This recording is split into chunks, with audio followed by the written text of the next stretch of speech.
she wants by her side. She'll be, of course, taking on former President Trump and Senator J.D. Vance, along with whoever she names as her running mate. ABC News senior White House correspondent Selena Wang's in Philadelphia, where Harris is expected to make the announcement. Vice President Harris gearing up to announce her new running mate. Sources tell ABC News Harris is preparing for her biggest rally yet, with more than 10,000 supporters expected tonight in Philadelphia. She'll introduce her VP pick to the country there before launching a blitz through battleground states. The vice president huddled behind closed doors yesterday, narrowing her list to likely one of these three candidates. Minnesota Governor Tim Walz, who hosted a fundraiser for Harris overnight and is a retired school teacher and six-term congressman. Good afternoon, everybody. Arizona Senator Mark Kelly, the retired astronaut married to shooting survivor Gabby Giffords, and first-term Governor Josh Shapiro of the must-win state of Pennsylvania. Hi, Governor. Anything on the Veep stakes yet? I got nothing for you, man. While factions of the Democratic Party have been pushing Harris to choose their favorite candidate, the vice president keeping her deliberations under lock and key. In a new interview, Donald Trump saying any of Harris's possible VP picks would be a better president than she would. I think virtually every one of them is considered better, smarter, would be a better president than her. But we can't allow her to be president. She's going to destroy our country. All right, thanks to Selena Wang. Meanwhile, 4 people are now dead from Tropical Storm Debbie. The storm slammed Florida's Gulf Coast as a Category 1 hurricane and is now moving slowly over Georgia and South Carolina. Forecasters are predicting 30 inches of rain in some parts with the threat of historic flooding. In Florida, streets are underwater and roughly 150,000 customers are without power. In Georgia, the mayor of Savannah issued a curfew, warning the storm could mean, quote, obliteration for parts of the city. And in South Carolina, one of at least 9 reported tornadoes was spotted overnight, damaging property near Charleston.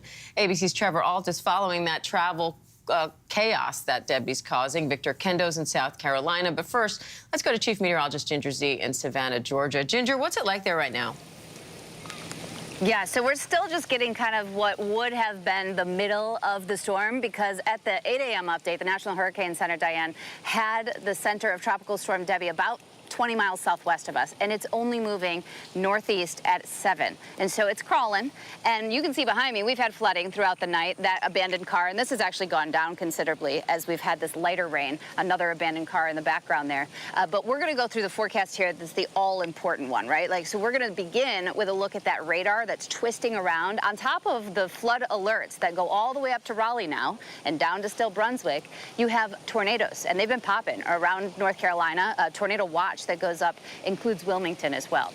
I wanted to also just show you this path, because the path is all important. As slowly as it's moving now, it's going to go even slower in the coming days. And so watch as that thing goes back over those warm ocean waters, refuels, strengthens again. And that's the thing. You have to have patience with this storm, because it's going to take its sweet time, and then keeps dropping rain here in the southeast. That's where those totals come from after 3 days, when it finally exits North Carolina by Friday and then makes its way all the way into the mid-Atlantic and northeast. We also just want to emphasize, to have a high risk of flash flooding, Diane, that you see that hot pink on the map, that is extremely rare. To have it for 2-3 days in a row like we have for Savannah or Charleston, and now all the way up to Raleigh, that's a huge deal. And we will be talking about Debbie. Hey, we could track it all the way home by the start of the weekend.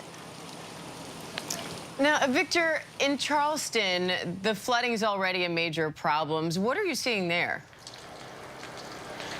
So, Diane, we are in downtown Charleston. This is the city market area. You can see some store owners taking those precautions. They got these sandbags out, and for good reason. Right now, we're standing on the sidewalk. As I get onto the street, you can see it is just inundated. Water just above my ankle. But I should mention that we've been out here for about 3.5 hours now, and earlier, the water was just below my knee. So it does look good. News for people in this area right now is that the drains, the pumps are working. That being said, we still have the potential for catastrophic flooding here in Charleston. That has been the concern all along. The city is surrounded by rivers, and when they take on too much water, they can't drain into the Atlantic right now like they normally would, because of all the water that Debbie is pushing in off of the east. Let's listen to what the governor had to say about the amount of rain we could expect here. But it may be that this is the most water we've seen for a long time. Maybe. We don't know. So stay alert, stay tuned, and stay safe. Charleston's mayor saying that they have brought in additional pumps. They are ready to be deployed as needed. Same with those high water rescue vehicles. Charleston was put under a curfew last night. City leaders meeting again today to reassess that plan moving forward as we are bracing for more rain through Thursday. Diane? All right, Ginger Z, Victor Kendo, thank you. And Tropical Storm Debbie's also causing chaos at several major airports. Thousands of flights across the country have been canceled or delayed. ABC's Trevor Alt has the latest. No answers, you know, and sitting around waiting. Frustrated travelers facing delay after delay, dealing with the ripple effects from Tropical Storm Debbie and a series of scattered summer storms across the Midwest and Northeast. Nationwide, more than 23,000 flights canceled or delayed since Sunday, with Debbie's pummeling winds and rains hitting Florida airports hard. Our flight was supposed to leave at 11:40 this morning. We're not leaving until about 8:30 tonight now. It's quite the adventure trying to keep my young one occupied.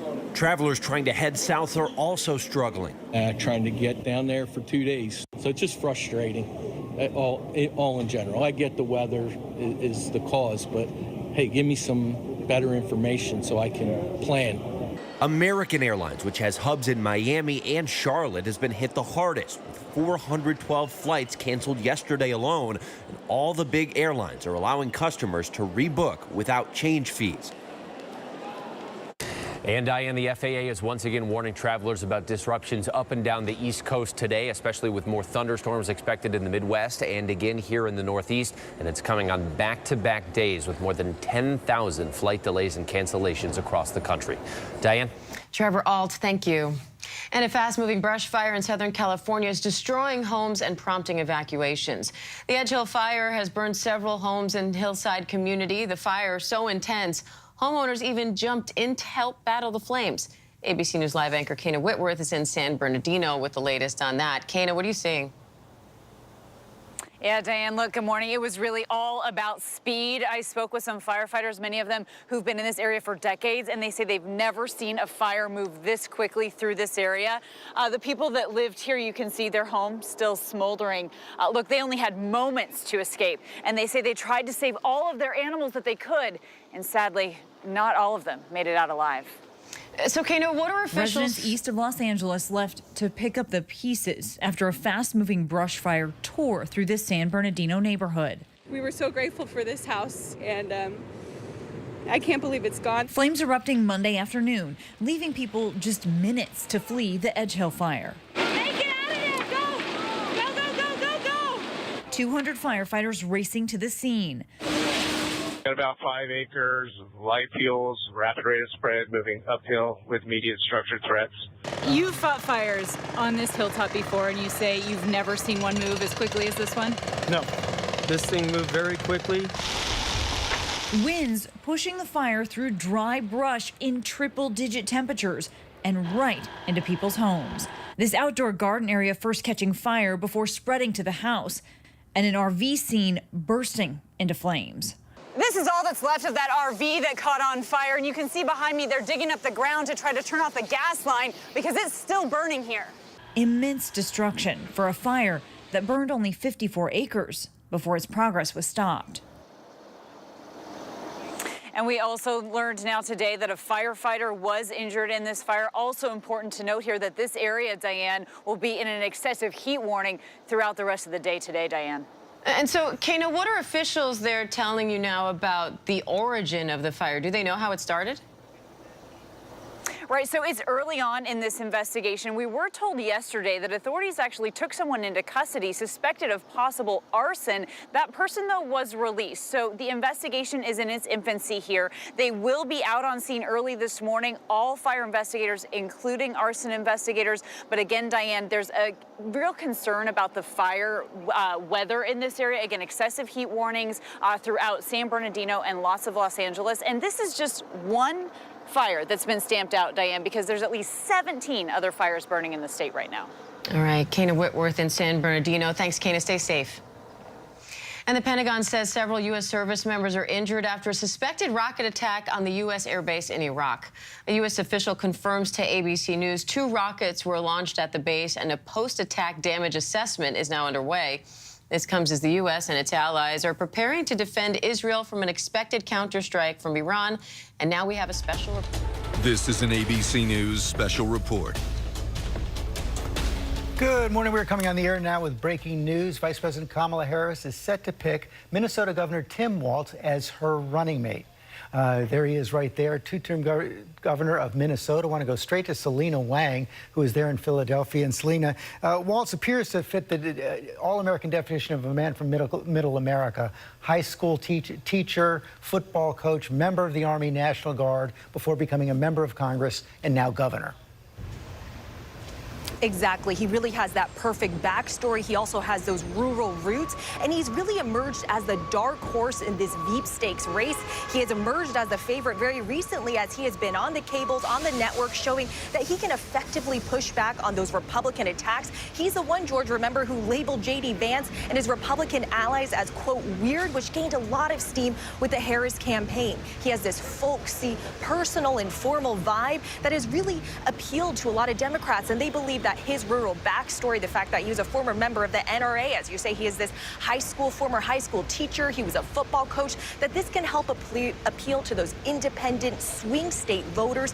But it is unprecedented, George, how all of this has played out. I was told that as of last night, according to sources, Vice President Harris still had not made her decision, and that her team was printing out signs with multiple different candidates on it, ready to go at any moment. This decision coming down to the wire. Her and her close team had been keeping this decision under lock and key. They wanted to avoid any leaks.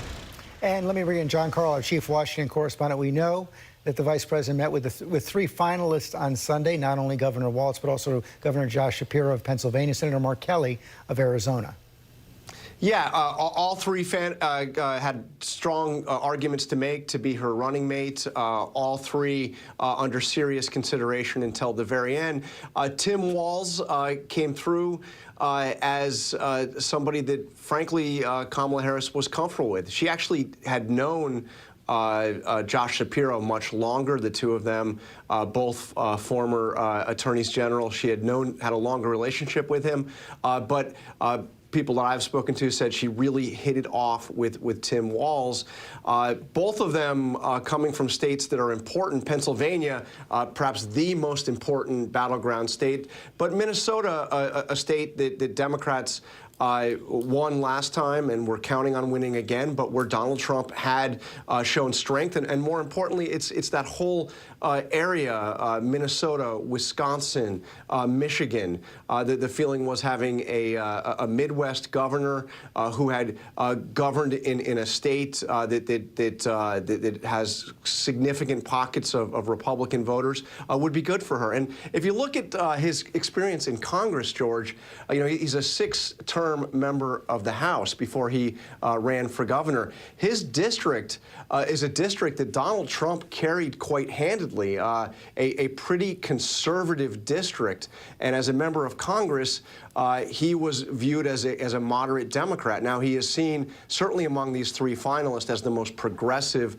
the most liberal politically of the 3 finalists. But he does, have a record in Congress as a rather moderate Democrat representing a very moderate to conservative district in Minnesota. And let me bring in Mary Bruce, our chief White House correspondent. Mary, that personal chemistry obviously paramount in the final decision. But in the last couple of weeks, Tim Walz also had been performing very well on the stump, and a lot of Democrats believe he lines up well with former President Trump's running mate, J.D. Vance. Yeah, certainly, George, his Midwestern appeal, that plain-spoken way of talking that he has, he's a bit folksy. And I think that certainly appeals to a lot of voters, especially perhaps some Joe Biden supporters. He clearly showed that Kamala Harris believes that he is able to get out there on this dump, clearly articulate the case against Donald Trump. And he was creating a lot of buzz. Look, as Selena said, he coined that one-word takedown of the Trump-Vance team, just calling them weird. That is something that really gained a fair amount of traction. And so much of this decision, while yes, it is about, who can put what states in play, looking at the map, looking ahead to the future. It is also a decision that is simply about chemistry, camaraderie, compatibility. This is a job, of course, that Kamala Harris knows better than anyone else. And clearly, when it came down to it, she believes that she and Tim Walz make a good team here, that they are going to be able to not just govern well, but also win. All of these things factor into this decision. And of course, this is the most consequential decision of her career, and one that she has had to make at absolute warp speed. Just 16 days, George, 16 days. That's how long she has had to get used to being a candidate and to making this huge decision. And despite all of the decision-making, all of the vetting, when it comes down to it, this decision was up to Kamala Harris alone. No question about that. Let's bring in Rachel Scott with the first reaction from the Trump campaign. Rachel?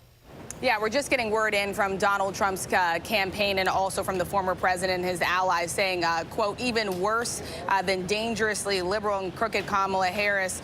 That's the reaction to this news that we are now reporting, that Harris is picking Governor Tim Walz to be her running mate. Just yesterday, George, the former President Donald Trump was saying quite the opposite. In fact, during an interview, he said that whoever Harris chooses to be her running mate would be better than her. We know that the Trump campaign for days now has really been trying to recalibrate their focus, trying to figure out what exactly their strategy is, because they wanted to run against President Joe Biden. Once President Joe Biden dropped out of the race, they now have tried to figure out what their new line of attack is, not only on Vice President Kamala Harris, but also now on someone who is going to be her running mate.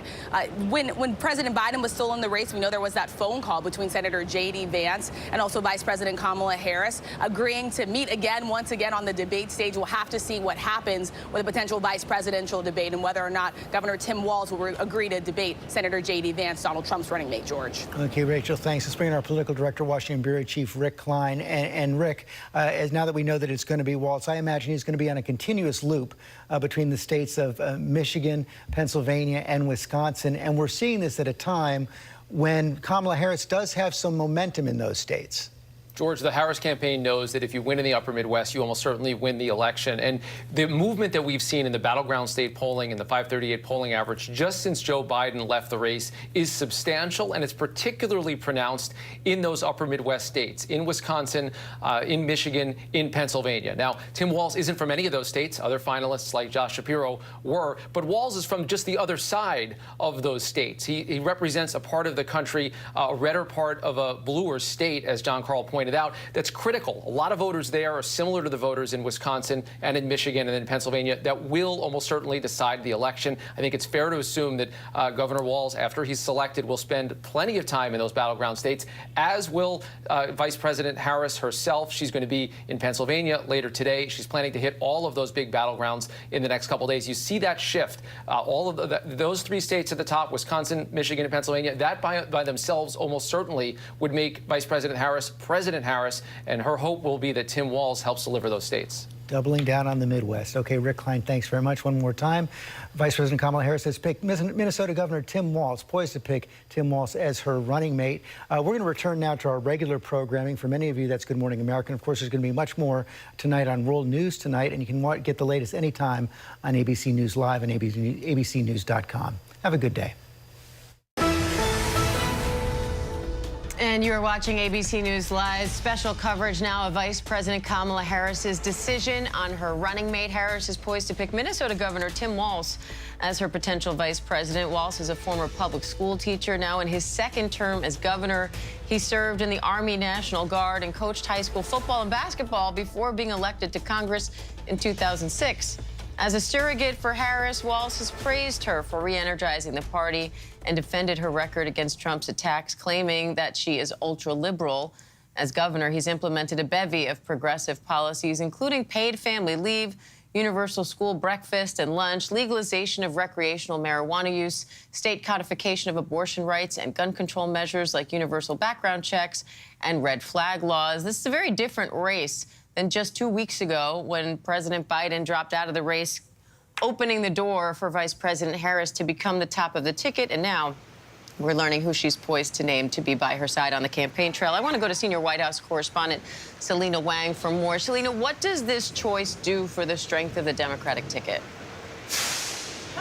Look, Diane, he has clearly shown that he is someone who can speak to these rural, independent, swing state voters. They like his folksy, personal, affable vibe. We've really seen Minnesota Governor Tim Walz skyrocket when it comes to popularity in this Veep stakes after he went on a bevy of these networks and cables, calling Republicans and J.D. Vance, quote, weird. He's shown that he can effectively push back on the Republican attacks in a way that is both lighthearted and also moves the ball forward in a different way and kind of puts Republicans off of their feet a little bit. Now, his backstory is really perfect when it comes to him being a high school football coach. He's a former member of the NRA, which could appeal to perhaps more Republican-leaning voters who are independent in that way as well. He is also a former football coach. He spent years in Congress. He has a lot of relationships there as well.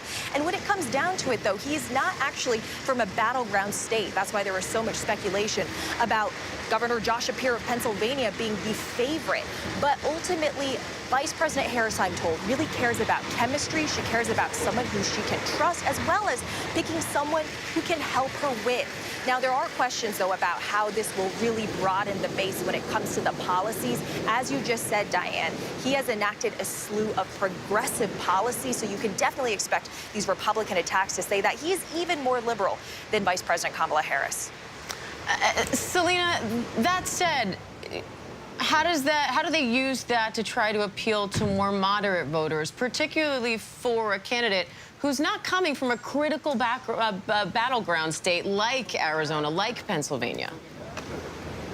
They're going to want to lean into his background, his rural vibes, his rural roots, and the way that he has this folksy, very personal, affable way of speaking. They think that he can be a very effective communicator. And of course, just because Shapiro and Kelly are not going to be the vice president doesn't mean that they can't still be surrogates. I was talking to someone who is close to Shapiro who had some concerns about Shapiro in terms of his support of Israel, his very outspoken support of Israel, and his support of those school vouchers, saying he might not be the best vice presidential pick, but he can still stump for her here in Pennsylvania. In fact, Vice President Harris will be here tonight stumping. We expect Shapiro to be there as well. So just because these other folks aren't going to be her vice presidential pick doesn't mean that they can't still be surrogates for her. And she clearly believes that Walz is somebody who not only is going to help her win, but she could see governing starting on day one. She can see herself working with him, not just during this campaign and not just for possibly 4 years, but possibly 8 years. This is really a relationship that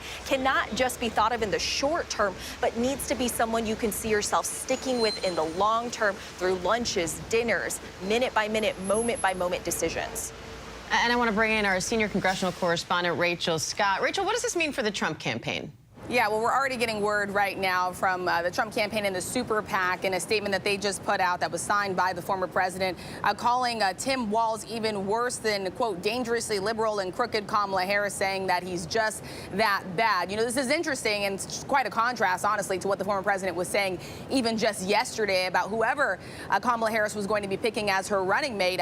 Just yesterday, he was saying, I think virtually every one of them is considered to be better, smarter, would be a better president than her, going on to say that she's going to destroy the country. And so here you have a Trump campaign that is honestly trying to figure out their footing with this completely different Democratic ticket now. We know that former President Donald Trump and his allies really wanted to be President Joe Biden on the Democratic ticket, running against him amid all those questions about his age and mental fitness. Now you have this massive shakeup where not only you have him running against Vice President Kamala Harris at the top of the ticket, but also now they have to figure out a new line of attack against her new running mate, Governor Tim Walz. So this is something that the campaign is struggling to adjust to. One thing to watch out for, Diane, as we are talking about this, we know that there was that phone call when Senator J.D. Vance was selected to be President Trump's running mate, in which they both agreed to see each other on the debate stage. We'll have to wait and see whether or not Walz and Vance will both agree to face off on the debate stage before the November election. And I want to bring in Chief Washington correspondent Jonathan Karl, too, because, John, Rachel's talking about how the Trump campaign is going to have to figure out how they now go after the ticket with Walz on it. And that's sure, at least part of it, to look back to 2020. He was criticized for, as governor of Minnesota, how he handled the COVID crisis and the George Floyd protests. How vulnerable is he on those issues? Well, they're going to portray him as a progressive governor, as this Kamala Harris basically doubling down on progressivism, a far left ticket. That's going to be a big part of the Trump campaign's attack on Harris, and Walz allows them to make that argument. But look, Walz brings a lot to the table, and when you look at him, you know, he does have a progressive record as governor. There is no question. He also represented one of the most conservative districts in the state of Minnesota in Congress. This is a district. Remember, he was a 6-term member of the House. His district was won by Donald Trump in 2016 by 15 points, the same year that Walz himself was also elected from that district. So he ran, more than 15 points ahead of Hillary Clinton in 2016, and then he governed. He served in that district up again in 2020, and Trump won that district again by 10 points, and Walz also won that district by about 10 points. So he had a pretty moderate record as a 12-year member of the House, and a record that got him elected over and over again 6 times in a district in Minnesota that looks a heck of a lot like the areas that Kamala Harris needs to do well in Michigan, in Pennsylvania, in Wisconsin. So, we'll see how they do. We can anticipate the attacks that will come against him, but he does bring some strengths. And Rick, those attacks go both ways. I want to go to Rick Klein, our Washington bureau chief and political director, because Rick, those attacks do go both ways. And one of the ways that Walz made headlines was when he called Trump and J.D. Vance weird not long ago. Sometimes the running mate acts as somewhat of an attack dog for the top of the ticket. Do you expect to see that from Walz here? I think because this has been such an extraordinary 2-week span, Governor Walz was not on anyone's short list, or maybe the longer versions of the short list at the beginning of the period. But you saw a couple of interviews that he gave, some cable news appearances that went viral, where he went on the attack. And those attacks got a lot of people noticing. He would always be someone that would be considered, but he isn't someone who had a long history with Vice President Harris. He isn't someone who was mentioned as a potential presidential contender in a world where Biden stepped aside or Harris wasn't running. So that didn't put him in the immediate mix, and he kind of put himself there. That line about Republicans just being weird and the way that he defended some of his more progressive policies, all of that kind of endeared him to a Democratic base. He's quite known to the activist community in Washington and well beyond. John mentioned him being elected in 2007. He spent a lot of time in Washington and a lot of time in Minnesota as well. Rick, overall, what do you think this pick says about Harris's mindset and why she chose to go in this direction? You could view this as a more cautious pick than choosing Governor Josh Shapiro, who would have been his own barrier breaker as a Jewish man running, given the party and the way that it's been at odds over Israel policy. Walz may be seen as safer. He's only about 6 months older than Kamala Harris, although he may look a little bit more because of the white hair. But this says to me that she is very much focused on the big Midwestern states. All right. Rick Klein, Rachel, John, Selena, thank you all. And we will be following this story all morning long. Stay with us. We'll be right back with more news after the break. Whenever, wherever news breaks, it's so important to always remember that lives are changed. Here in London, in Buffalo,